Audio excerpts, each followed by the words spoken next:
প্রিয় ভাইয়ের আমার, বাবাজি আমার, নবী করিম সাল্লাল্লাহু আলাইহি ওয়াসাল্লাম এই জিহাদে অংশগ্রহণ করে ওই তাবুকের প্রান্তরে গেলেন। যাওয়ার পরে তিনি খোঁজ নিলেন কাব বিন মালিক কোথায়। লক্ষ্য করে দেখেন কাব বিন মালিক এই জিহাদে অংশগ্রহণ করেননি। এই জিহাদে অংশগ্রহণ না করার কারণে যখন সাহাবীদের কাছে জিজ্ঞেস করলেন কাব বিন মালিক কোথায়, তারা বললেন ইয়া রাসূলুল্লাহ, ইয়া হাবিবাল্লাহ, কাব বিন মালিক তো আসেনি। সাহাবীদের ভিতরে গুঞ্জন শুরু হয়ে গেল, মনে হয় এই কাব বিন মালিক মুনাফিক হয়ে গেছে। কারণ আল্লাহ কুরআনে বলছে ওয়ামা কানা লিমুমিনিন ওয়ালা মুমিনাতিন ইযা কাদাল্লাহু ওয়া রাসূলুহু আমরান আন ইয়াকুনা লাহুমুল খিয়ারাতু মিন আমরিহিম ওয়া মান ইয়াসিল্লাহা ওয়া রাসূলাহু ফাকাদ দাল্লা দালালাম মুবিনা। আল্লাহ রাব্বুল আলামিন বলেন, কোন মুমিন নর এবং নারী আল্লাহ এবং আল্লাহ রসুলের কোন সিদ্ধান্ত যদি ওভারটেক করে, সে প্রকাশ্যে পথভ্রষ্ট হয়ে যায়। নবী তো জিহাদের জন্য আহ্বান করেছে, নবীর বিনা পারমিশনে কেউ মদিনায় থাকতে পারবে না। কাব বিন মালিক তো মদিনায় রয়ে গেছে, এই জন্য কাব সাহাবীদের ভিতরে গুঞ্জন শুরু হয়ে গেল, ইয়া রাসূলুল্লাহ, এই কাব বিন মালিক তো মুনাফিক হয়ে গেছে। নবী করিম সাল্লাল্লাহু আলাইহি ওয়াসাল্লাম বললেন, খবরদার, আগের থেকে না জেনে কোনো মন্তব্য করা যাবে না। চুপ! সব চুপ হয়ে গেলেন। নবী ছিলেন খুব কৌশলী যোদ্ধা, খুব হিকমতওয়ালা। আর হিকমত অবলম্বনের জন্য, কৌশল অবলম্বনের জন্য বলেছেন কে? আল্লাহ রাব্বুল আলামিন বলেন, উদউ ইলা সাবিলি রাব্বিকা বিল হিকমাতি ওয়াল মাউইযাতিল হাসানা।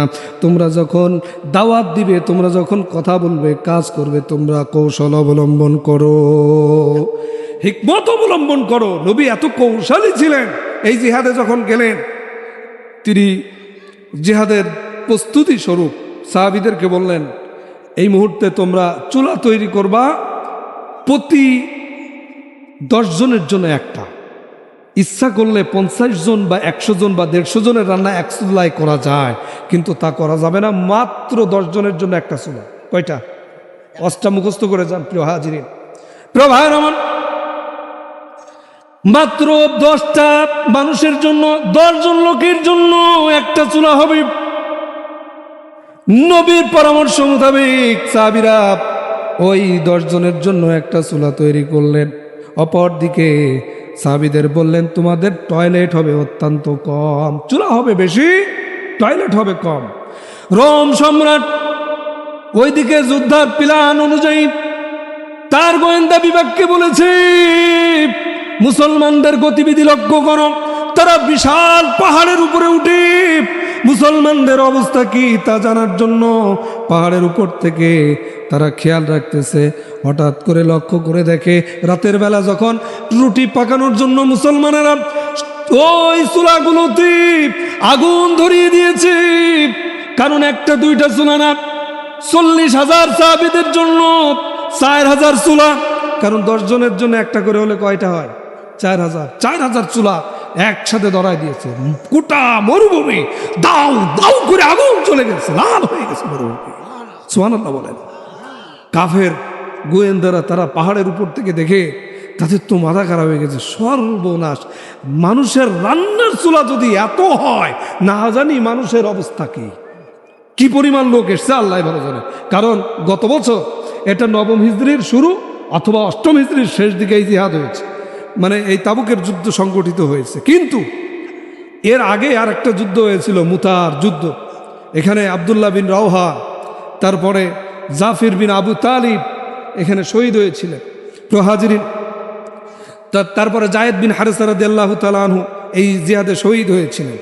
তো এই জিহাদে মুসলমানদের সংখ্যা ছিল 3000। অপরদিকে ওই রোম সম্রাট একই লোকদের সাথে, রোম সম্রাটের সৈন্য সংখ্যা ছিল 1 লক্ষ। তারা বলতেছে সর্বনাশ, গত জিহাদে 1 বছর আগে, ওটা ছিল 7ম হিজরিতে, 1 বছর বা 1.5 বছর আগে যে যুদ্ধ হয়েছে, সেই যুদ্ধে 3000 লোক 1 লক্ষ লোকের কুচুকাটা করেছে, আর এই যুদ্ধে কত লোক এসছে আল্লাহই ভালো জানে। প্রিয় ভাইয়ের আমার, বাবাজির আমার, তারা রাতে ওই অবস্থা দেখল। রাতে ওই অবস্থা দেখি পরের দিন সকালবেলা ভোরবেলা, যখন ভোরবেলা নামাজের সময় সাহাবীরা উঠেছে, সাহাবীরা যখন উঠে টয়লেটে যাবে, টয়লেটের সামনে বিশাল বিশাল লাইন, বিশাল বড় বড় লাইন। তারা চিন্তা করেছে, ওরে সর্বনাশ, টয়লেটের সামনে যদি এই ভিড় হয়, না জানি তাঁবুর ভিতরে কত লোক আছে। চিৎকার দিয়ে বলেন সুবহানাল্লাহ। কিন্তু এতে যা হইছে হইছে, পরের ঘটনা দেখে তাদের মনে হচ্ছে যে লেজে গোবরে এক হয়ে গেছে। সেটা কি? সকালবেলা সব সাহাবী একসাথে মিসওয়াক করা শুরু করে দিয়েছে। একসাথে যখন মিসওয়াক করা শুরু করে দিয়েছে, গোয়েন্দারা দেখে বলতেছে, সর্বনাশ, রাত্রে দেখলাম আগুনের এই অবস্থা, তারপরে সকালবেলা লোক টয়লেটের সামনে এই অবস্থা, এখন এই দাঁত মনে হয় ধার দিচ্ছে, তার মানে আমাদের তরবারি দিয়ে কাটবে আর দাঁত দিয়ে আচ্ছা করে পিষা দিবে। ওরে সর্বনাশ, পালাও পালাও। রোম সম্রাটকে যে বললেন এই অবস্থা, বলছে জিহাদ করা লাগবে না, যুদ্ধ করা লাগবে না, পালাও। প্রিয় ভাইয়ের আমার, বাবাজির আমার, তারা পালায় গেল। এই জিহাদি মুসলমানদের কৌশলের কাছে কাফেররা হেরে গিয়েছে বিনা যুদ্ধে। ও দুনিয়ার মুসলমান, এবার রাসূলুল্লাহ সাল্লাল্লাহু আলাইহি ওয়াসাল্লাম মদিনায় আসলেন। মদিনায় আসার পরে যেই সমস্ত সাহাবীরা জিহাদে যাননি, যারা মুসলমান পরিচয় দিত, দেখেন ইসলাম বিজয়ের কাতারে আপনি শামিল হবেন না, না হওয়ার কারণে কি ক্ষতি হতে পারে, এখান থেকে তা শিক্ষা দিয়ে যাব কোরআন থেকে ইনশাআল্লাহ। যেই সমস্ত লোকগুলি যারা নিজেদেরকে মুসলমান পরিচয় দিত, কিন্তু জিহাদ আল্লাহর নবী কেন করেছিলেন? ইসলাম প্রতিষ্ঠার জন্যই তো করেছিলেন। ওই ইসলাম প্রতিষ্ঠার কাতারে শামিল না হওয়ার কারণে কি ক্ষতি হয়েছে দেখেন। যে সমস্ত লোকেরা ওই জিহাদ করতে যাননি, মদিনায় যাওয়ার পরে নবীর কাছে সব হাজির। ইন দ্য মিন টাইম আল্লাহ রাব্বুল আলামিন আয়াত নাজিল করে দিয়েছেন, ইয়াতাযিরুনা ইলাইকুম ইযা ওয়াজাতুম ইলাইহিম। 11 নম্বর পারার একেবারেই প্রথম লাইনের প্রথম অংশ। আল্লাহ রাব্বুল আলামিন জানালেন, নবী আপনার কাছে যারা এসে ওজর পেশ করবে, ওজর পেশ করলে বুঝবেন ওই লোকগুলো হলো মুনাফিক। আর যারা ওজর পেশ করবে না, ওজন না পেশ করলে বুঝবেন তারা হলো মুনাফিক না। সম্মানিত ভাইয়ের আমার,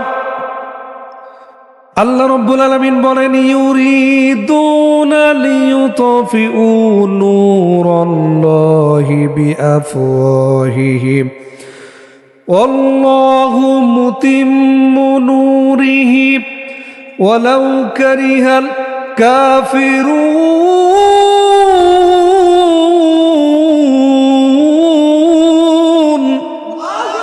আল্লাহ রাব্বুল আলামিন বলেন, কাফেররা চাই মুখের ফু দিয়ে আমার দ্বীনটা নিভিয়ে দিতে, কিন্তু আমি আল্লাহ রাব্বুল আলামিন সিদ্ধান্ত নিয়েছি আমার দ্বীন, আমার নূর আমি এই পৃথিবীতে প্রজ্বলিত করব। সুবহানাল্লাহ বলেন, আমার নূর, আমার দ্বীন আমি প্রতিষ্ঠিত করেছি। প্রিয় ভাইয়ের আমার, বাবাজির আমার, আল্লাহ রাব্বুল আলামিন বলেন, ওয়ালাউ কারিহাল কাফিরুন, তবে এতে কাফেররাও অখুশি হবে।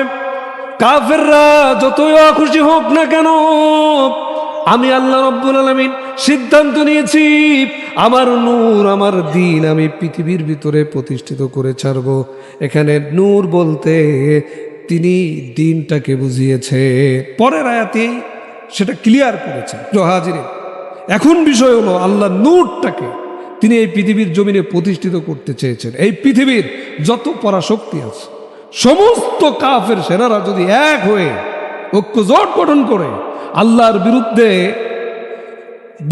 বিরুদ্ধে দাঁড়ায়, আল্লাহর দিন প্রতিষ্ঠা হতে দেবে না বলে, আর আল্লাহ সিদ্ধান্ত নিয়েছে দিন প্রতিষ্ঠা হবে, তাহলে সিদ্ধান্ত বাস্তবায়ন হবে কার? চিল্লায় বলেন কার? আল্লাহ।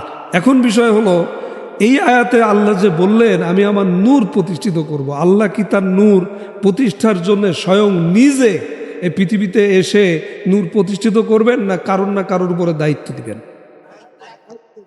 প্রিয় ভাইয়ের আমার, বাবাজির আমার, আল্লাহ রাব্বুল আলামিন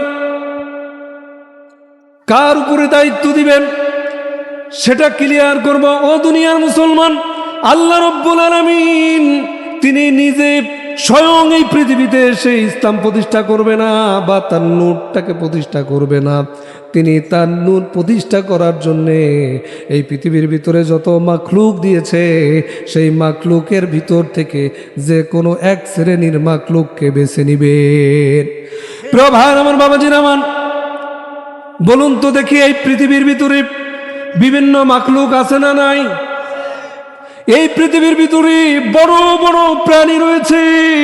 এই পৃথিবীর ভিতরে হাতি আছে, বাঘ রয়েছে, সিংহ রয়েছে, তারপরে সমুদ্রের ভিতরে নীল তিমি রয়েছে। বলুন তো দেখি এত বড় বড় প্রাণী রয়েছে, আল্লাহ ইচ্ছা করলে তাদেরকে দায়িত্ব দিয়ে এই সমাজের ভিতরে তার নূর প্রতিষ্ঠা করতে পারতেন কিনা? তার সেই ক্ষমতা আছে না নাই? যারা আওয়াজ দেননি মনে হচ্ছে তাদের ভিতরে কনফিউশন আছে। আচ্ছা বলেন তো, এই পৃথিবীর একটা ঘর, আল কাবাতু কিবলাতুল মুসলিমিন, মুসলমানদের কিবলা হচ্ছে কাবা। মুসলমানদের কিবলা কি? কাবা। এই কাবা রক্ষা করার জন্য মানুষেরা যখন অপারগতা প্রকাশ করেছিল তখন তার একটা মাখলুক দিয়ে এই কাবাঘর হেফাজত করেছিলেন আব্রাহার কাছ থেকে। সূরা ফিলের ভিতরে এই ঘটনা আছে না? আচ্ছা বলেন তো সেই প্রাণীর নাম কি? তয়রন আবাবিল। আল্লাহ পাখি দিয়ে, ঝাঁকে ঝাঁকে পাখি দিয়ে কি করেছেন? তিনি তার কাবাঘর রক্ষা করেছেন। যে আল্লাহ তার কাবাঘর রক্ষার জন্য পাখিকে বেছে নিয়েছেন, সে আল্লাহ পাখিকে ইসলাম প্রতিষ্ঠার জন্য বেছে নিতে পারতেন না? প্রিয় ভাইয়ের আমার, বাবাজির আমার, এবার দেখেন এই নূরটাকে আল্লাহ রাব্বুল আলামিন কি বুঝিয়েছেন। আল্লাহ রাব্বুল আলামিন পরের আয়াতে চমৎকার করে জানিয়ে দিয়েছেন এই পৃথিবীর ভিতরে কাদের উপরে এই নূরটা প্রতিষ্ঠার দায়িত্ব দিয়েছেন এবং নূর বলতে আল্লাহ কি বুঝিয়েছেন পরের আয়াতটা ক্লিয়ার করেছে। হুয়াল্লাযী আরসালা রাসূলাহু বিল হুদা ওয়া দীনিল হাক্কি লিইয়ুযহিরাহু আলাদ-দীনি কুল্লিহি ওয়ালাউ কারিহাল মুশরিকুন। আল্লাহ রাব্বুল আলামিন বলেন, নবী আপনাকে রিসালাতের দায়িত্ব দিলাম, রসুল হিসাবে পৃথিবীর ভিতরে আপনাকে প্রেরণ করলাম, সঠিক পথ দেখালাম এবং সত্য দিন ব্যবস্থা দিলাম। সত্য দিন ব্যবস্থা দিলাম এই জন্যে এই পৃথিবীর যত দিন ব্যবস্থা রয়েছে সেই দিন ব্যবস্থার উপরে আমার মনোনীত দিন ব্যবস্থা প্রতিষ্ঠিত করতে হবে। ওয়ালাউ কারিহাল মুশরিকুন, তবে এই কাজ কিন্তু সহজ হবে না, মুশরিকরা অখুশি হয়ে যাবে। কে বললেন? কে বললেন? আল্লাহ। প্রিয় ভাইয়ের আমার, বাবাজির আমার, এই আয়াতের ভিতরে কত তথ্য লুকায় আছে দেখেন। আল্লাহ রাব্বুল আলামিন এই পৃথিবীর ভিতরে কত মাখলুক সৃষ্টি করেছেন, সেই মাখলুকের ভিতরে কার উপরে দায়িত্ব দিলেন? আল্লাহ রাব্বুল আলামিন বলছেন, নবী আপনাকে রিসালাতের দায়িত্ব দিলাম। এবার বলুন তো দেখি, আমার নবী পাখি ছিলেন, আমার নবী বাঘ ছিলেন, আমার নবী হরিণ ছিলেন নাকি মানুষ ছিলেন? আপনারা বললে হবে না, এটা যেহেতু তাফসিরুল কুরআন মাহফিল, কুরআন থেকে দলিল দিতে হবে। আল্লাহ রাব্বুল আলামিন কুরআনুল কারীমের ভিতরে বলেন, মা কানা মুহাম্মাদুন আবা আহাদিম মির রিজালিকুম ওয়ালাকির রাসূলুল্লাহি ওয়া খাতামান নাবিয়্যিন। আমার নবী কোনো পুরুষ ছেলের পিতা নন, আমার নবী কোনো পুরুষ ছেলের পিতা নন। তার মানে পিতা হতে হলে মানুষ হওয়ার দরকার আছে না নাই? আল্লাহ রাব্বুল আলামিন অন্য আয়াতে বলেন, কুল ইন্নামা আনা বাশারুম মিসলুকুম ইউহা ইলাইয়া আন্নামা ইলাহুকুম ইলাহু ওয়াহিদ। ও নবী আপনি মানুষকে বলুন, আমি তোমাদের মতোই মানুষ, তবে তোমাদের মধ্যে আর আমার মধ্যে পার্থক্য হলো তোমাদের কাছে ওহী আসে না আর আমি নবীর কাছে ওহী আসে। তার মানে তোমাদের মতো আমি খাই, তোমাদের মতো আমি ঘুমাই, তোমাদের মতো রক্তে মাংসে মানুষ, কিন্তু আমি আল্লাহ রাব্বুল আলামিনের পক্ষ থেকে এই পৃথিবীতে যত মানুষ সৃষ্টি হয়েছে তার ভিতরে সর্বশ্রেষ্ঠ মহামানব। সুবহানাল্লাহ বলেন। মানে আমি মানুষ, তবে তোমাদের মতো রক্তে মাংসে গড়া মানুষ হলেও এই পৃথিবীর শ্রেষ্ঠ মানুষ। আমার কাছে ওহী আসে আর তোমাদের কাছে ওহী আসে না। এখান থেকে প্রমাণ হয় নবী কি ছিলেন? মানুষ ছিলেন। এখন প্রশ্ন হলো, নবী একা দায়িত্ব পালন করেছেন? যেই দায়িত্ব আল্লাহ নবীকে দিয়েছে, যে যত দিন ব্যবস্থা আছে সেই দিন ব্যবস্থার উপরে আমার মনোনীত দিন ব্যবস্থা প্রতিষ্ঠিত করতে হবে, এই প্রতিষ্ঠার দায়িত্ব কি তিনি একা নিয়েছিলেন না সাহাবীদের সাথে নিয়েছিলেন? আচ্ছা, যেই সাহাবীদের সাথে করে নিয়ে কোরআনের দিক নির্দেশনা অনুযায়ী তিনি ইসলাম প্রতিষ্ঠিত করেছেন সেই ইসলাম আজও আছে না রহিত হয়ে গেছে? যেই কোরআন থেকে দলিল নিয়ে তিনি ইসলাম প্রতিষ্ঠা করেছেন সেই কোরআন আজও আছে না রহিত হয়ে গেছে? তার মানে আজও এই কাজ আমাদের উপরে দায়িত্ব আছে না নাই? তো ভাইয়ারা, তার মানে প্রমাণ করলাম দায়িত্ব এসেছে মানুষের উপরে। এবার দেখেন, ক্লিয়ার করে দেবে, একেবারে আলোচনা সম্পূর্ণ বুঝে যাবেন ইনশাআল্লাহ। খেয়াল করেন, আল্লাহ রাব্বুল আলামিন প্রমাণ করলেন মানুষের উপরে এই দায়িত্ব দিলেন।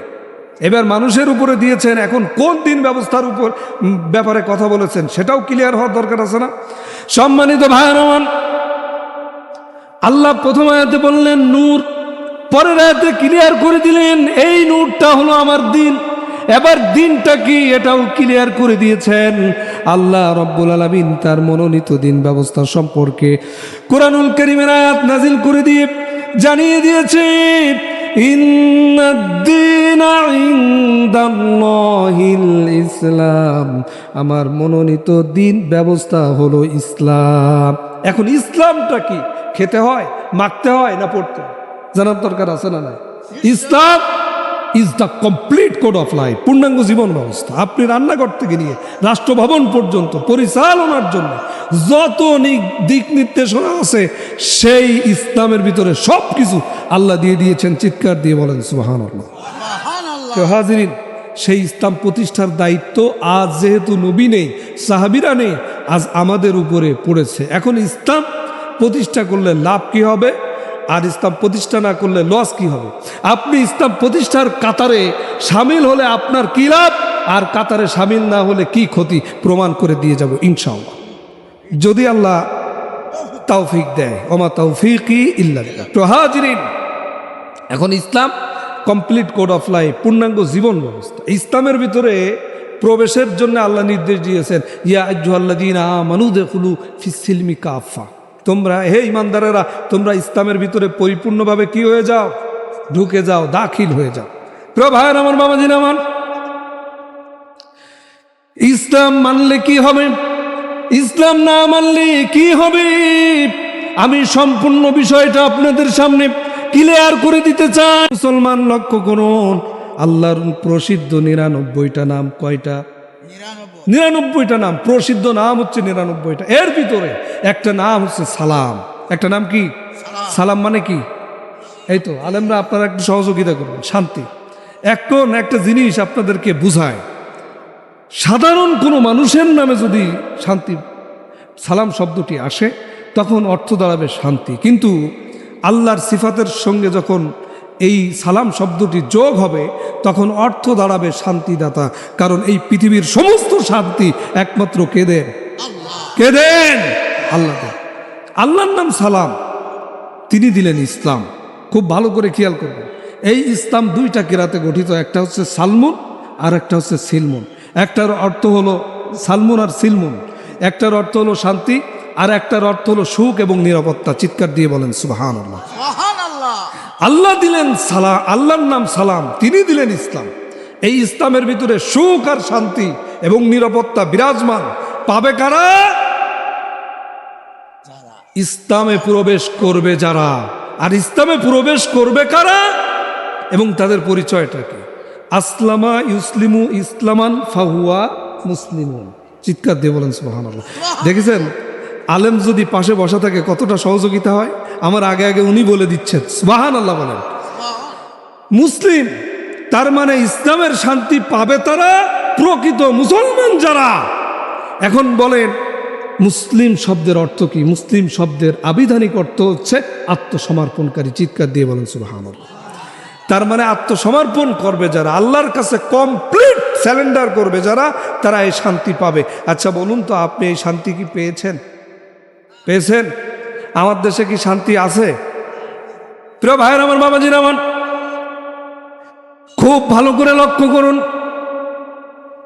বিশ্বনবী সাল্লাল্লাহু আলাইহি ওয়াসাল্লামে ইসলাম প্রতিষ্ঠার জন্য তিনি মক্কায় দাওয়াত শুরু করলেন।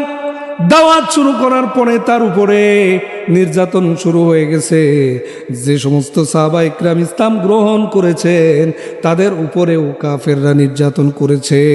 কারণ ওয়ালাউ কারিহাল কাফিরুন ওয়ালাউ কারিহাল মুশরিকুন, কারণ তারা তো অখুশি হয়েছে, এই কারণে কি হয়েছে, তাদের উপরে নির্যাতন করেছে। ইন দ্য মিন টাইম, খুব সংক্ষেপে বলছি প্রিয় হাজিরিন, আমি হয়তো খুব একটা বেশি সময় পাবো না, তো আমি সংক্ষেপে আপনাদের মগজে টাচ করতে চাই, আপনাদের ব্রেন টাচ করতে চাই যে ইসলাম কেন প্রতিষ্ঠা করতে হবে। তো হাজিরিন, ইন দ্য মিন টাইম অনেক ঘটনা ঘটে গেছে, কিন্তু কিছু ঘটনা ঘটার পরে একদিন নবী করিম সাল্লাল্লাহু আলাইহি ওয়াসাল্লাম কাবার চত্বরে আরাম ফরমাচ্ছিলেন। প্রিয় ভাইয়ের আমার, বাবাজির আমার, এমন সময় হযরতে খাব্বাব রাদিয়াল্লাহু তাআলা আনহু নবী করিম সাল্লাল্লাহু আলাইহি ওয়াসাল্লামের কাছে যে বলছেন, ইয়া রাসূলুল্লাহ, ইয়া হাবিবাল্লাহ, আপনি কি আল্লাহর কাছে একটু দোয়া করবেন না? কারণ আল্লাহ রব্বুল আলামিন যেই ইসলামের দাওয়াত দেওয়ার জন্য বলেছে, সেই ইসলাম গ্রহণ করে সেই ইসলামের দাওয়াত দেওয়ার কারণে কাফেররা আমাদেরকে নির্যাতন করে, আমরা তো মার খেতে খেতে শেষ হয়ে গেলাম। ইয়া রাসূলুল্লাহ, ইয়া হাবিবাল্লাহ, আপনি কি ওই আল্লাহর কাছে একটু আমাদের জন্য দোয়া করবেন না? আল্লাহর নবী, বিশ্ব নবী সাল্লাল্লাহু আলাইহি ওয়াসাল্লাম আরাম ফরমাচ্ছিলেন, ওখান থেকে তিনি উঠে বসে হযরতে খাব্বাব রাদিয়াল্লাহু তাআলা আনহুকে বলছেন, খাব্বাব, তুমি কি জানো এই ইসলাম গ্রহণের কারণে, ইসলামের দাওয়াত দেওয়ার কারণে পূর্বের নবীদের উপরে কি নির্যাতন করা হয়েছিল? তাদের জীবিত মানুষদেরকে কোমর পর্যন্ত মাটিতে পুঁতে ফেলে মাথার উপরে করাত রেখে জীবিত মানুষটাকে ইসলামের দাওয়াত দেওয়ার কারণে দ্বিখণ্ডিত করে দিত। ও খাব্বাব, তুমি তো জানো না, এমন একটা দিন আসবে, ইয়ামেনের সানা থেকে নিয়ে হাজারা মউত পর্যন্ত এই বিশাল পথ নারীরা তাদের ইজ্জত নিয়ে চলে যাবে, আর সওদাগরেরা ধন সম্পদ নিয়ে যাবে। একজন লম্পট তাদের সম্পদের দিকে বা নারীর দিকে তাকাতে দুঃসাহস দেখাবে না। ও দুনিয়ার মুসলমান, সেই ইসলাম প্রতিষ্ঠা করে রসুল তা প্রমাণ করেছে। তারপরে বলেছে, খয়রুল কুরুনি করনি, আমার যুগ সর্বশ্রেষ্ঠ যুগ। চিৎকার দিয়ে বলেন সুবহানাল্লাহ। কিসের প্রতিষ্ঠার মাধ্যমে? ইসলাম প্রতিষ্ঠার মাধ্যমে। আচ্ছা বলেন তো, 90% মুসলমানের জমিন 54 বছর আগে এদের স্বাধীন হয়েছে, এখনো পর্যন্ত ডাকাত বা ছিনতাই বা চুরি বন্ধ হয়েছে? আজ পর্যন্ত কোনো শাসক তো অমুসলিম ছিলেন না, সবাই ছিলেন মুসলিম, ঠিক কিনা বলেন? এমন একটা সপ্তাহ কি কেউ উপহার দিতে পেরেছে যেই সপ্তাহের ভিতরে চুরি ছিল না, যেই সপ্তাহের ভিতরে ধর্ষণ ছিল না, যেই সপ্তাহের ভিতরে চাঁদাবাজি ছিল না, যেই সপ্তাহের ভিতরে পাচার ছিল না? বলেন তো দেখি, আজ পর্যন্ত 54 বছর আগে যে দেশ আমরা রক্ত দিয়ে স্বাধীন করলাম, সেই স্বাধীন দেশে, মুসলিম অধ্যুষিত এই দেশে আমরা কি এরকম একটা রাষ্ট্র পেয়েছি? কোন রাষ্ট্রনায়ক কি উপহার দিতে পেরেছেন? অথচ এই বাংলার দিকে তাকিয়ে দেখেন, এখনো পর্যন্ত বড় লোকের পাঁচতলা থেকে ফেলে দিয়া পচা খাদ্য পথ শিশুগুলি ডাস্টবিনে কুত্তার সঙ্গে ভাগাভাগি করে খায়। এখনো পর্যন্ত লক্ষ লক্ষ যুবক যুবতী গ্রাজুয়েশন কমপ্লিট করে বেকারত্বের অভিশাপ নিয়ে ঘুরে বেড়ায়। এখনো পর্যন্ত ভূমিহীন এবং বস্ত্রহীনরা রেল লাইনের প্ল্যাটফর্মে রাত্রে যাপন করে। ও দুনিয়ার মুসলমান, অথচ সেই দেশের আমলা কামলা এমপি মন্ত্রী ও সচিব হওয়ার পরে কলমের খোঁজায় লক্ষ লক্ষ টাকা দুর্নীতি করে। শুধু দুর্নীতি করে না, এই দেশের রাখার জায়গায় পায় না, বিদেশে পাচার করে বেগম পাড়া তৈরি করে। কথা বলেন ঠিক না বেটে? ও দুনিয়ার মুসলমান, একটিবারের জন্য যেই দেশে এখনো পর্যন্ত কোনোদিন এই রাষ্ট্রে শান্তি আসেনি, সেই রাষ্ট্রে একটিবারের জন্য পার্লামেন্টে কোরআন পাঠায় দেন, ইসলাম প্রতিষ্ঠিত করেন। সেই দেশে কোরআন পাঠায় দেওয়ার পরে সূরাতুল মায়েদার 38 নম্বর আয়াত, ওয়াস-সারিকু ওয়াস-সারিকাতু ফাকতাউ আইদিয়াহুমা জাযাআন বিমা কাসাবা নাকালাম মিনাল্লাহ। চোর এবং চুন্নি ধরা পড়বে, কাটা ধরা পড়ার সঙ্গে সঙ্গে কোরআনের এই আয়াত দিয়ে হাত কেটে দেন, সমস্ত টেলিভিশনগুলো লাইভ টেলিকাস্ট করুক, সমস্ত প্রিন্টিং মিডিয়াগুলো এই খবর ছড়িয়ে দিক, ও দুনিয়ার মুসলমান সাদাবাজ, দুর্নীতিবাজ, চোর আর লম্পটগুলো চুরি করার আগে অন্তত পক্ষে 10 বার ভাববে। কথা বলেন ঠিক না বেটে? সুতরাং আগামীর পার্লামেন্ট সাদাবাজি মুক্ত করার পার্লামেন্ট, আগামীর পার্লামেন্ট চুরি মুক্ত করার পার্লামেন্ট, আগামীর পার্লামেন্ট কোরআন প্রতিষ্ঠার পার্লামেন্ট। কারা কারা করতে রাজি আছেন? 2 হাত তুলার লাগে দেখা। যাদের মন খারাপ হবে আমি তাদের উদ্দেশ্যে বলছি, কোরআন এবং ইসলাম এটা এদেশের যারা আওয়ামী লীগ করে, যারা বিএনপি করে, যারা জামাত করে, যারা চরমোনা করে, এক কথায় মুসলিম পরিচয় বহন করে, ইসলাম এবং কোরআন সবার না কোনো নির্ধারিত দলের। সুতরাং ইসলাম প্রতিষ্ঠার কথা বললে, কোরআন প্রতিষ্ঠার কথা বললে যদি আপনার গায়ে লাগে, আল্লাহর কথা বললে যদি আপনার গায়ে লাগে, বুঝতে হবে আপনি এখনো প্রকৃত মুসলমান হননি, আপনি মুনাফিক ছাড়া কিছুই না। আচ্ছা, আমি ছোট্ট একটা উদাহরণ দিই। এই যে খালি পেজ, এখানে কিছু লেখা আছে, 100 বার আগুন লেখেন, পুড়ে যাবে তো নাকি? পুড়বে? পুড়বে? পুড়বে না। আচ্ছা, যদি আপনি এখানে 100 বার পানি লেখেন তাহলে তো ভিজবে? ভিজবে? মাত্র 1 ফোঁটা পানি, 1 ফোঁটা পানি এই গ্লাস থেকে নেন, নিয়ে ছাড়েন তো ভেজবে কিনা? ও দুনিয়ার মুসলমান, এই উদাহরণ দেওয়ার কারণ হলো আপনার নামের পাশে ভোটার আইডি কার্ডে আপনি মুসলিম থাকতে পারেন, আপনার নামের পাশে আব্দুর রহমান, আব্দুল সালাম, আব্দুল জব্বার থাকতে পারে, কিন্তু কোরআনের কথা বললে যদি আপনার গায়ে লাগে, কোরআনের কথা বললে যদি আপনার মন খারাপ হয়, বিশ্বাস করেন এই কোরআনের কথা বলার কারণে, আপনার দলের বিরুদ্ধে যাওয়ার কারণে যদি আপনি ট্যাগ লাগান, ও কি ওয়াজ করেছে, ও তো সব রাজনীতি করে গেছে, বিশ্বাস করেন আপনি আর যাই হোক মুসলমান হতে পারেন না, আপনি মুনাফিক ছাড়া কিচ্ছু না। কারণ ইসলাম তো আমার বাপদাদার না। ইসলামে দেশের আওয়ামী লীগ যারা করে তাদের, বিএনপি যারা করে তাদের, জামাত যারা করে তাদের, বলেন তো কেউ কি অস্বীকার করার কায়দা আছে? তো হাজিরিন, অস্বীকার করলে কি হবে আর অস্বীকার না করলে কি হবে আমি প্রমাণ করে দিয়ে যাব একেবারেই শর্ট টাইমে। প্রভার আমার বাবাজি নামান, এবার আসুন, বিশ্বনবী বললেন খয়রুল কুরুনিয়া করনি, আমার যুগ পৃথিবীর শ্রেষ্ঠ যুগ। বলেন তো দেখি, ওই যুগটা গড়তে ইসলাম প্রতিষ্ঠা করা লেগেছে। সেই ইসলাম প্রতিষ্ঠার জন্য নবী প্রথমে দাওয়াত দিলেন, 1-2 বছর না 13 বছর মক্কায় দাওয়াত দিলেন। এই 13 বছর মক্কায় দাওয়াত দেওয়ার পরে ইসলাম প্রতিষ্ঠা হয়নি। যখন তিনি হিজরত করলেন, হিজরতের আগ মুহূর্তে আল্লাহ রাব্বুল আলামিনের কাছে তিনি দোয়া করলেন, কুরআনুল কারীমের আয়াত, ওয়াজআললি মিন লাদুনকা সুলতানান নাসীরা। আল্লাহ, এতদিন দাওয়াত দিয়ে ইসলাম প্রতিষ্ঠা করতে পারিনি, তোমার কাছে এই হিজরতের আগ মুহূর্তে দোয়া করতেছি, তুমি আমাকে রাষ্ট্র ক্ষমতা দাও। কি ক্ষমতা? তার মানে ইসলাম প্রতিষ্ঠা করতে গেলে রাষ্ট্র ক্ষমতা দরকার আছে না নাই? কেন আছে আমি তা ক্লিয়ার করে দেবো ইনশাআল্লাহ। তাওফীক ইল্লা বিল্লাহ। তো ভাইরা, তিনি মদিনায় হিজরত করে চলে গেলেন। খুব সংক্ষেপে আলোচনা আগাচ্ছি। তাবুকের একটা জিহাদ, এর মধ্যে বদর হয়ে গেছে, উহুদ হয়ে গেছে, খন্দক হয়ে গেছে। তাবুকের জিহাদ পৃথিবীর ইতিহাসে নবী করিম সাল্লাল্লাহু আলাইহি ওয়াসাল্লাম 27টা যুদ্ধে সরাসরি তিনি জিহাদ করেছেন বা যুদ্ধ করেছেন, লিড দিয়েছেন। এই 27টা যুদ্ধের অন্যতম একটা যুদ্ধ হচ্ছে তাবুকের যুদ্ধ। এই তাবুকের যুদ্ধে যত মুসলমান অংশগ্রহণ করেছে, নবীর নেতৃত্বে এত মুসলমান আগে আর কোনো জিহাদে অংশগ্রহণ করেনি। চিৎকার দিয়ে বলেন সুবহানাল্লাহ। এই পিছনের ভাইরা মনে হয় আগামীকাল সকালবেলা বলবেন নাকি? চিৎকার দিয়ে বলেন না সুবহানাল্লাহ। প্রিয় ভাই আমার, বাবাজিরা আমার, ইসলাম কেন প্রতিষ্ঠা করতে হবে? ইসলাম প্রতিষ্ঠার কাতারে শামিল না হলে কি ক্ষতি হয়ে যাবে আমি ক্লিয়ার করার জন্য এই ইতিহাস টানছি। নবী করিম সাল্লাল্লাহু আলাইহি ওয়াসাল্লাম তাবুকের জিহাদের আগে ঘোষণা দিলেন, তাবুকের জিহাদ হবে, আমার বিনা পারমিশনে মদিনায় কেউ থাকতে পারবে না।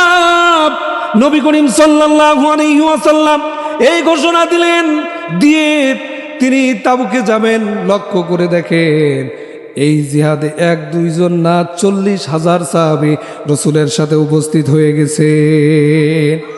40,000 সাহাবী। অপরদিকে রোম সম্রাটের বিরুদ্ধে এই জিহাদ, যেন জিহাদ নয়। রোম সম্রাট অপরদিকে 3 লক্ষ কাফের সেনা সে তৈরি করেছে, করে মদিনা আক্রমণের চিন্তা করেছে। প্রিয় ভাইরা আমার, নবী করিম সাল্লাল্লাহু আলাইহি ওয়াসাল্লাম মদিনা আক্রমণ করবে বলে তিনি সাহাবীদেরকে বললেন, রোম সম্রাট মদিনা আক্রমণ করার চেষ্টা করছে, কাজেই আমার বিনা পারমিশনে এই মদিনায় কেউ থাকতে পারবে না। মদিনা এবং মদিনার বাইরে থেকে যে সমস্ত সাহাবীরা যেখান থেকে যে শুনেছে এই জিহাদে নবীর সাথে অংশগ্রহণ করেছে। প্রিয় ভাইরা আমার, বাবাজি আমার, নবী করিম সাল্লাল্লাহু আলাইহি ওয়াসাল্লাম এই জিহাদে অংশগ্রহণ করে ওই তাবুকের প্রান্তরে গেলেন। যাওয়ার পরে তিনি খোঁজ নিলেন কাব বিন মালিক কোথায়। লক্ষ্য করে দেখেন কাব বিন মালিক এই জিহাদে অংশগ্রহণ করেননি। এই জিহাদে অংশগ্রহণ না করার কারণে যখন সাহাবীদের কাছে জিজ্ঞেস করলেন কাব বিন মালিক কোথায়, তারা বললেন, ইয়া রাসূলুল্লাহ, ইয়া হাবিবাল্লাহ, কাব বিন মালিক তো আসেনি। সাহাবীদের ভিতরে গুঞ্জন শুরু হয়ে গেল, মনে হয় এই কাব বিন মালিক মুনাফিক হয়ে গেছে। কারণ আল্লাহ কুরআনে বলছে, ওয়ামা কানা লিমুমিনিন ওয়ালা মুমিনাতিন ইযা কাদাল্লাহু ওয়া রাসূলুহু আমরান আন ইয়াকুনা লাহুমুল খিয়ারাতু মিন আমরিহিম ওয়া মান ইয়াসিল্লাহা ওয়া রাসূলাহু ফাকাদ দাল্লা দালালাম মুবিনা। আল্লাহ রাব্বুল আলামিন বলেন, কোন মুমিন নর এবং নারী আল্লাহ এবং আল্লাহ রসুলের কোন সিদ্ধান্ত যদি ওভারটেক করে, সে প্রকাশ্যে পথভ্রষ্ট হয়ে যায়। নবী তো জিহাদের জন্য আহ্বান করেছে, নবীর বিনা পারমিশনে কেউ মদিনায় থাকতে পারবে না। কাব বিন মালিক তো মদিনায় রয়ে গেছে, এই জন্য সাহাবীদের ভিতরে গুঞ্জন শুরু হয়ে গেল, ইয়া রাসূলুল্লাহ, এই কাব বিন মালিক তো মুনাফিক হয়ে গেছে। নবী করিম সাল্লাল্লাহু আলাইহি ওয়াসাল্লাম বললেন, খবরদার, আগের থেকে না জেনে কোনো মন্তব্য করা যাবে না। চুপ! সব চুপ হয়ে গেলেন। নবী ছিলেন খুব কৌশলী যোদ্ধা, খুব হিকমতওয়ালা। আর হিকমত অবলম্বনের জন্য, কৌশল অবলম্বনের জন্য বলেছেন কে? আল্লাহ রাব্বুল আলামিন বলেন, উদউ ইলা সাবিলি রাব্বিকা বিল হিকমাতি ওয়াল মাউইযাতিল হাসানা। তোমরা যখন দাওয়াত দিবে, তোমরা যখন কথা বলবে, কাজ করবে, তোমরা কৌশল অবলম্বন করো, হিকমত অবলম্বন করো। নবী এত কৌশলী ছিলেন। এই জিহাদে যখন গেলেন, তিনি জিহাদের প্রস্তুতি স্বরূপ সাহাবীদেরকে বললেন, এই মুহূর্তে তোমরা চুলা তৈরি করবা, প্রতি 10 জনের জন্য একটা। ইচ্ছা করলে 50 জন বা 100 জন বা 150 জনের রান্না এক চুলায় করা যায়, কিন্তু তা করা যাবে না। মাত্র 10 জনের জন্য একটা চুলা। কয়টা? 5টা মুখস্থ করে যান প্রিয় হাজিরিন, প্রিয় ভাইয়ের আমার। মাত্র 10টা মানুষের জন্য, 10 জন লোকের জন্য একটা চুলা হবে। নবীর পরামর্শ মোতাবেক সাহাবীরা ওই 10 জনের জন্য একটা চুলা তৈরি করলেন। অপরদিকে সাহাবীদের বললেন, তোমাদের টয়লেট হবে অত্যন্ত কম, চুলা হবে বেশি, টয়লেট হবে কম। রোম সম্রাট ওইদিকে যুদ্ধের প্ল্যান অনুযায়ী তার গোয়েন্দা বিভাগকে বলেছে, মুসলমানদের গতিবিধি লক্ষ্য করো। তারা বিশাল পাহাড়ের উপরে উঠে মুসলমানদের অবস্থা কি তা জানার জন্য পাহাড়ের উপর থেকে তারা খেয়াল রাখতেছে। হঠাৎ করে লক্ষ্য করে দেখে, রাতের বেলা যখন রুটি পাকানোর জন্য মুসলমানেরা ওই চুলাগুলোতে আগুন ধরিয়ে দিয়েছে। কারণ একটা দুইটা চুলা না, 40,000 সাহাবীদের জন্য 4,000 চুলা। কারণ 10 জনের জন্য একটা করে হলে কয়টা হয়? 4,000 চুলা একসাথে ধরায় দিয়েছে। গোটা মরুভূমি দাউ দাউ করে আগুন চলে গেছে, লাল হয়ে গেছে মরুভূমি। সুবহানাল্লাহ বলেন। কাফের গোয়েন্দারা তারা পাহাড়ের উপর থেকে দেখে তাদের তো মাথা খারাপ হয়ে গেছে, সর্বনাশ। মানুষের রান্নার চুলা যদি এত হয়, না জানি মানুষের অবস্থা কি পরিমাণ লোক এসছে আল্লাহ ভালো জানে। কারণ গত বছর এটা 9ম হিজরির শুরু অথবা 8ম হিজরির শেষ দিকে এই জিহাদ হয়েছে। মানে এই তাবুকের যুদ্ধ সংগঠিত হয়েছে। কিন্তু এর আগে আর একটা যুদ্ধ হয়েছিল, মুতার যুদ্ধ।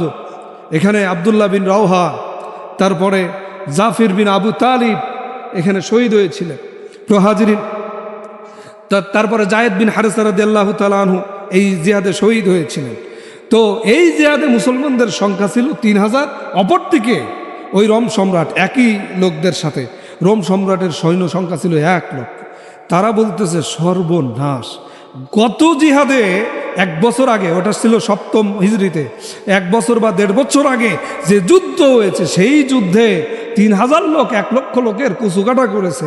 আর এই যুদ্ধে কত লোক এসছে আল্লাহই ভালো জানে। প্রিয় ভাইয়ের আমার, বাবাজির আমার, তারা রাতে ওই অবস্থা দেখল।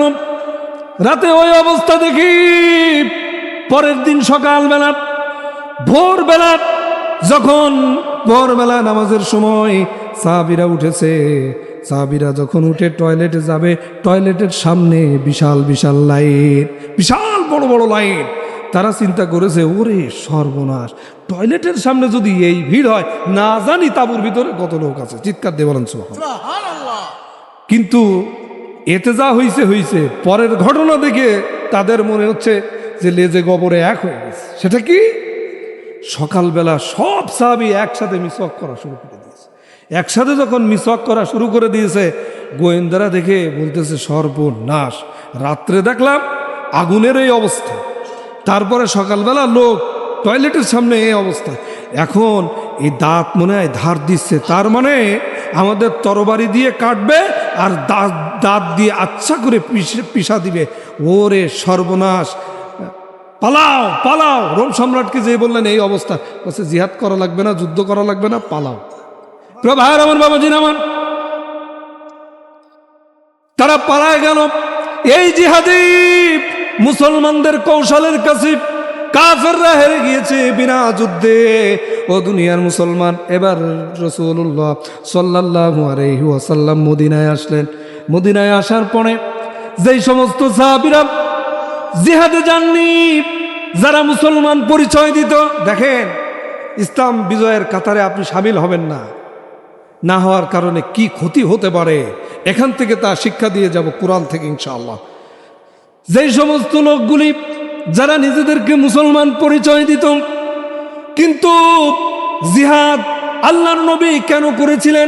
ইসলাম প্রতিষ্ঠার জন্যই তো করেছিলেন। ওই ইসলাম প্রতিষ্ঠার কাতারে সামিল না হওয়ার কারণে কি ক্ষতি হয়েছে দেখেন। যে সমস্ত লোকেরা ওই জিহাদ করতে যাননি, মদিনায় যাওয়ার পরে নবীর কাছে সব হাজির। ইন দ্য মিন টাইম আল্লাহ রাব্বুল আলামিন আয়াত নাজিল করে দিয়েছেন, ইয়াতাযিরুনা ইলাইকুম ইযা ওয়াজাতুম ইলাইহিম। 11 নম্বর পারার একেবারেই প্রথম লাইনের প্রথম অংশ। আল্লাহ রাব্বুল আলামিন জানালেন, নবী আপনার কাছে যারা এসে ওজর পেশ করবে, ওজর পেশ করলে বুঝবেন ওই লোকগুলো হলো মুনাফিক। আর যারা ওজর পেশ করবে না, ওজন না পেশ করলে বুঝবেন তারা হলো মুনাফিক না। কিছু লোক আসলো, এসে বলছে, ইয়া রাসূলুল্লাহ, আমি তো আপনার দলের লোক, খুব ইচ্ছা ছিল জিহাদে যাওয়ার, কিন্তু যেতে পারিনি। তার কারণ হলো আমার স্ত্রী অসুস্থ ছিল। আর একজন এসে বলছে আমার মাথা ব্যথা ছিল। এই বিভিন্ন কারণ দশাতে লাগলো। নবী বলছে, তোমাদের ব্যাপারে আল্লাহ রাব্বুল আলামিন আয়াত নাজিল করেছে, তোমরা যতই এক্সকিউজ দাও, ওজর পেশ করো, লাভ হবে না, যাও। ইমান কি মুলতবি, ইমান শেষ। তোমরা যে ইমান ইমান বলো, মুসলিম পরিচয় দাও, আল্লাহ জানাই দিয়েছে তোমরা মুনাফিক হয়ে গেছে। কিন্তু 3 জন লোক আসলো। কাব বিন মালিক রাদিয়াল্লাহু তাআলা আনহু, বলছিলাম না, কাব বিন মালিক, মুরারা বিন রাবি এবং হেলাল বিন উমাইয়া রাদিয়াল্লাহু তাআলা আনহুম, এই 3 জন সাহাবী আসলো। প্রিয় ভাইয়ের আমার, বাবাজির আমার, নবী করিম সাল্লাল্লাহু আলাইহি ওয়াসাল্লামের কাছে এসে বললেন, ইয়া রাসূলুল্লাহ, ইয়া হাবিবাল্লাহ, আমাদের ভুল হয়ে গেছে, আমাদের খুব ইচ্ছা ছিল কিন্তু আমরা যেতে পারিনি, শয়তানের ধোঁকায় পড়ে গেছিলাম। ইয়া রাসূলুল্লাহ, ইয়া হাবিবাল্লাহ, আমাদেরকে মাফ করে দিন, আমাদেরকে মাফ করে দিন। রাসূল বললেন, কি দোষ করেছো বলো। ইয়া রাসূলুল্লাহ, আমাদের খেজুর পেকেছিল, ইচ্ছা ছিল 2-3 দিন পরে খেজুর পেড়ে আমাদের যেহেতু ঘোড়া আছে সবার, এই ঘোড়া ছুটায় আপনাদেরকে ধরে আপনাদের সঙ্গে জিহাদে সামিল হয়ে যাব। কিন্তু ইয়া রাসূলুল্লাহ আজ যাই কাল যাই করতে করতে দেরি হয়ে গেছে, শেষ পর্যন্ত শয়তানের ধোঁকায় পড়ে আর যাওয়া হয়নি। ইয়া রাসূলুল্লাহ ভুল হয়ে গেছে। বিশ্বনবী বললেন, আল্লাহর ফয়সালা আসা পর্যন্ত তোমরা অপেক্ষা করো। 50 দিন অপেক্ষা করা লেগেছে। কয়দিন? প্রিয় ভাইরা আমার, বাবাজির আমার, এর মধ্যে নবী করিম সাল্লাল্লাহু আলাইহি ওয়াসাল্লাম তার স্ত্রীদেরকে ডাকলেন, ডেকে বললেন, খবরদার, তোমার এই স্বামী 3 জনের সঙ্গে একই বিছানায় থাকা যাবে না। সাহাবীদেরকে বললেন, তোমরা খবরদার তাদের সঙ্গে লেনদেন করবা না, সালাম বিনিময় করবা না, কথাবার্তা বলবা না। সব বন্ধ, লেনদেন, কথাবার্তা, সালাম বিনিময়, আদান প্রদান সব স্থগিত। আল্লাহর পক্ষ থেকে নিষেধাজ্ঞা জারি হয়েছে। স্ত্রীদেরকে বললেন, স্বামীদের বিছানায় শোয়া যাবে না। একজনের স্ত্রী হিলাল বিন উমাইয়া রাদিয়াল্লাহু তাআলা, তার স্ত্রী বলছে, ইয়া রাসূলুল্লাহ, আমার স্ত্রী তো খুব জয়ীফ, খুব দুর্বল, এমনকি উজুর পানিটাও আগায় দিতে হয়, আমি কি একটু তার উজুর পানিটা আগায় দিতে পারবো? নবী করিম সাল্লাল্লাহু আলাইহি ওয়াসাল্লাম বললেন, সাবধান, উজুর পানি আগায় দিতে পারবা, কিন্তু তার এক বিছানায় থাকতে পারবা না। অপরাধ কি? একটা জিহাদে অংশগ্রহণ করেনি, ইসলামের বিজয়ের কাতারে শামিল হয়নি। এবার দেখেন, এর ভিতরে একজন সাহাবী হচ্ছে বদরের সাহাবী, নাম হচ্ছে হিলাল বিন উমাইয়া, যেই সাহাবীর কথা বলছিলাম। বদরের সাহাবীদের ব্যাপারে আল্লাহ বলেছেন, কদ গফারাল্লাহু লাকুম, আল্লাহ তাদেরকে ক্ষমা করে দিয়েছেন। কেন? বদরের জিহাদ ইসলামের ভিতরে সবচাইতে কঠিন জিহাদ। কতটা কঠিন একটুকুনি বলে দেব। প্রিয় হাজিরিন, প্রিয় ভাই আমার, বাবাজির আমার, বদরের জিহাদে একজন সাহাবী নাম হচ্ছে আবু উবাইদা রাদিয়াল্লাহু তাআলা আনহু। এই আবু উবাইদা রাদিয়াল্লাহু তাআলা আনহু তিনি জিহাদ করছেন, বীর বিক্রমে জিহাদ করছেন। এই বীর বিক্রমে জিহাদ করার সময় তিনি লক্ষ্য করে দেখেন একজন লোক তার সামনে এসেছে। লোকটি আবু জেহেলের পক্ষে এসছে। কার পক্ষে? আবু জেহেলের পক্ষে এসছে। আবু জেহেলের পক্ষে আসার পরে তিনি সামনে পেলেন, কিন্তু আঘাত করতে পারলেন না তরবারি দিয়ে।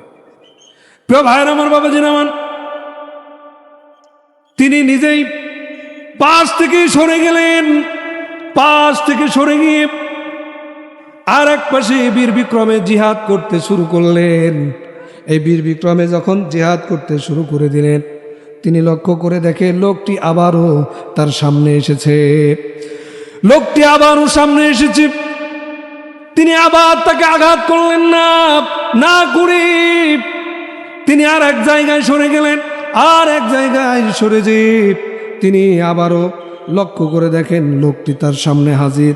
তিনি এবার আর অপেক্ষা করলেন না, তরবারি মেরে তাকে তার সামনে দ্বিখণ্ডিত করে দিলেন। সঙ্গে সঙ্গে মাটিতে লুটিয়ে পড়ল। লোকটি আর কেউ নয়, স্বয়ং তার পিতা, জন্মদাতা পিতা। তার মানে বদরের জিহাদ কতটা কঠিন হলে পরে বাবা সন্তানের বিরুদ্ধে, সন্তান বাবার বিরুদ্ধে, ভাই ভাইয়ের বিরুদ্ধে সব জিহাদ করা লেগেছে, যার কারণে এই জিহাদটা অত্যন্ত কঠিন ছিল।